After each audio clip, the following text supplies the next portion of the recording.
Hey guys, welcome to our channel. So in this video I'm going to show you how to create a duplicate website in Squarespace. So simply in order to do this, just as you can see, this is our main website and now I want to make a duplicate one. So on the left side you can see multiple tabs available. Now on the top left side you can see this icon.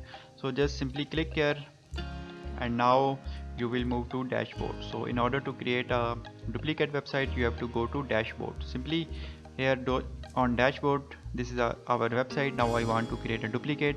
On the front of this side, three buttons available. Just simply click here and now here you can find duplicate website option. So simply click here and now here you can read duplicating this site can take up to a few minutes. So after clicking on duplicate, you have to now wait for a few seconds because it will take some time to make a duplicate. So now here you can see we have successfully created a duplicate website in Squarespace.